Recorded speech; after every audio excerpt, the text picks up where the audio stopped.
Just a few days back, we were thinking the top four have been sealed and we might have many dead rubbers in the second half of the World Cup. But Sri Lanka beating England may have thrown open the door to at least two teams.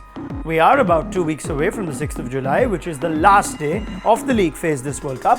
And here's an explainer on just what lies ahead for the teams ahead of the semi-finals. First up, England. They have slid to fourth on the table after their loss to Sri Lanka. Their three remaining matches are against Australia, India and New Zealand. To guarantee qualification, they need to win at least two of those. If they win one, they'll get to 10 points and they'll still probably go through riding on their strong net run rate, but they won't want to leave it too tight. Also, they haven't beaten these three teams in the World Cup for 27 years. India obviously looked the most sorted of all in spite of how hard it got against Afghanistan, with 9 points and no losses so far. Their remaining matches are against the West Indies, England, Bangladesh and Sri Lanka. Remember, they started later than others, so play many of their games in a short span now in the latter half of the league phase. They need to win one more of their remaining games, but their plan will be to win all to secure that number one spot. Bangladesh have to win 3 matches out of 3 to reach 11 points. If they do not, they might face off against England, whose net run rate is stronger.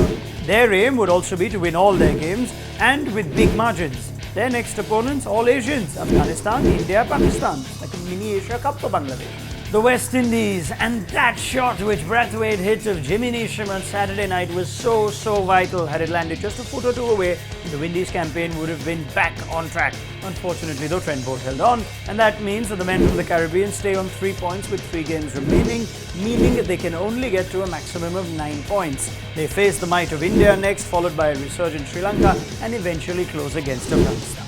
Pakistan seem to be going exactly as per their 1992 script, but this time their opponents are way tougher and the likelihood of the corner Tigers performing well may seem bleak.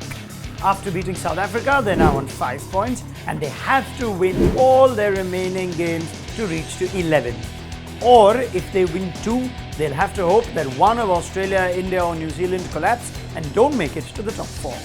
Their next opponents, New Zealand, Afghanistan and Bangladesh.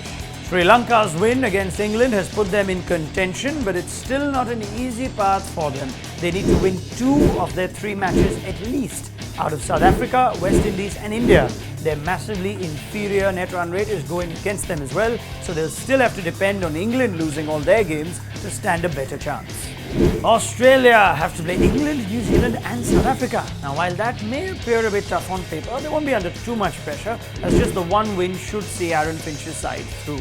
New Zealand have had an absolute thriller on Saturday night, and purely thanks to that catch at long on, they sit comfortably with 11 points on the points table. They have 3 matches left and will want to win one more to really fortify their chances and to even get to number 1. They've got Pakistan, Australia and England still to come. Their record of making it to the semi-finals is staggering. If they get there, this will be their 8th semi-final and 4th in a row in World Cups. Oh, South Africa's nightmarish World Cup just does not seem to end. They've played the most number of games and have just 1 win, that too against Afghanistan, and the one no result against the West Indies. With 2 matches left, all they can hope for now is just to have some fun and go home with a little bit of pride. Perhaps spoil the parties of Sri Lanka and maybe even Australia en route. The first time they've lost 5 matches in a World Cup is 2019.